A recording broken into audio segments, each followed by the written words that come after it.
ይሄ መኪና ደግሞ ሌላ ታሪክ ለንገራችሁ እኛ ያላቀውም ኑሩ የሚሰራውን ስራ በጣም ስለምወደው ብሎ ከሞትኩኝ ስጡ ብሎ ሰጠኝ ያላቀውም እና የሆኑ ሰዎች መኪናውን እየነዱ እዚህ ግቢ መጡ ምንድነው ስላቸው ፈልገን ነው የዚህ መኪና ባለቤት ሞቷል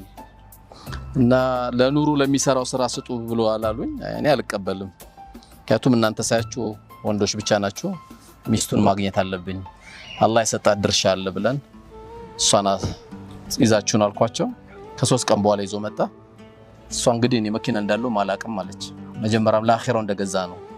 እኔ ደስ ይለኛል የጣለልኝ ገንዘብ በቂ ነው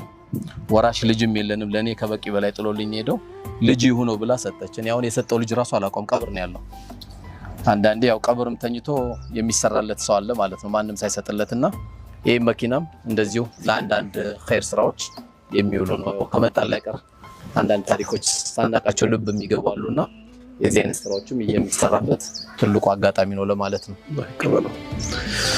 አላህ ይቀበለው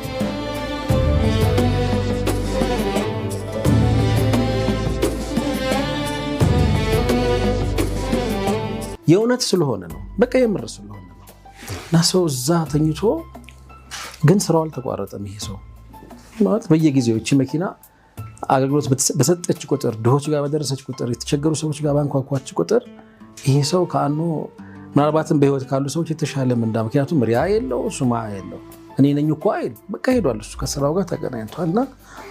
እንዲህ አይነት ታሪኮች በጣም ብዙ የተኙ ልቦች ማዕናቱ በቃ አማራጭ በማጣት አንዳንድ ጊዜ ባለማወቅ ለካ ይሄም አይነት የኸይር በር አለ ማለት እንዴት አይነት ቅን ሰው ነው ባለቤቱ አታውቅም ሲባል ልጅ የላቸውም ሳምቲንግ እንደገና ራሱ የስቲርልና ስታፍ የወሰዱት እርምጃ ወዲያው መርሐባ አህለን ወሰህለን አይደለም አየ በቃ ኃላፊነት የሚሰማው ሰው ሸሪዓ የሚያውቅ ሰው ድርሻ አለሽ እኮ አንቺ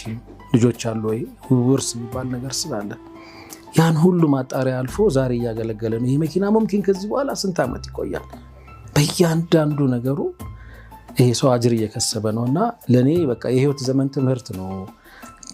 ይሄ መኪና የነገረኝ በጣም ትልቅ ኤኒስ አላህ ያዘንለት አሜን አሜን